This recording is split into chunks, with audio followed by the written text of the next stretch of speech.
और मैं इसके विपक्ष में बोलना चाहूँगा। तो मैं हमारी जो नेमिनाथ मंदिर की जो टीम है, कमेटी है, उन्होंने एक दिन डिसाइड किया कि अपने को बहुत भव्य रथ बनवाना है। तो वो लोग चंदा लेने, दाम लेने निकले। तो 4 कदम दूर उनको चेतना ताई जी का घर मिला। तो गए वहाँ, ताई जी ने उनका स्वागत बोला, बोले हमारे बढ़िया पेंशन आवे, लो आराम हो, पर रथ बढ़िया बनता। फिर वहाँ से वो निकले, बोले कि और आगे चल के कुछ और लाते हैं। तो अपने नरेश जी अंकल के घर, नरेश जी अंकल ने भी कहा कि मैं भी आपको देता हूँ 5 किलो चांदी। तो अपने सब खुश हो गए।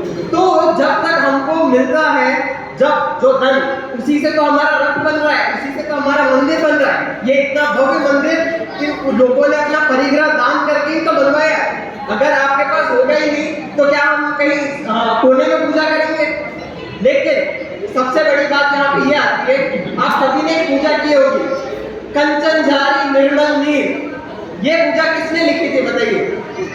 ध्यानत राय जी ने। ध्यानत राय जी परिग्रही थे कि अपरिग्रही थे?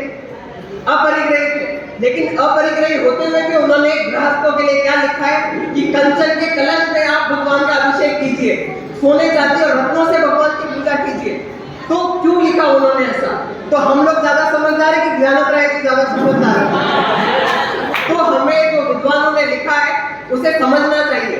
अगर परिग्रह पाप होता तो हमारे सारे तीर्थंकर, उनका जन्म साधारण घरों में हुआ या राजा रानियों के घर बड़े बड़े महलों में हुआ, बड़े बड़े महलों में हुआ, उस दिन मुझे ये बात समझ में आई। क्या आप लोग नहीं चाहते कि आपका वैभव भी तीर्थंकरों जैसा हो? क्या आपके बच्चे भी तीर्थंकर बने? चाहते हैं कि नहीं? जब आप इस रास्ते पे जाएंगे तब आप समझेंगे कि जब हम आसक्ति रखते हैं, आपके पास कितना भी ज्यादा हो या कितना भी कम हो, अगर आपके पास सिर्फ 5 सामान है घर में, लेकिन आपकी घोर आसक्ति है उसके प्रति, तो आप भी बहुत घोर परिग्रही हैं। और अगर आप ये समझते हैं कि मेरे पास कुछ नहीं है, मैं महान अपरिग्रही हूँ, तो आपके पास मान का परिग्रह है। तो आपको ये बात समझनी चाहिए कि परिग्रह क्या है और अपरिग्रह क्या है। और अंत में मैं आपसे यही कहना चाहूंगा कि अगर कल सुबह इनकम टैक्स की आपके घर रेड पड़ जाती है तो आप मंदिर में मिलेंगे या घर में मिलेंगे? और जिस चीज को भी लगता है कि अपरिग्रह से सुख शांति संभव है, आज रात को आपके अकाउंट का सारा पैसा मेरे अकाउंट में ट्रांसफर कर देता हूँ। अब बताओ रात को किसको सुख चाहेगा और शांति की नींद आएगी?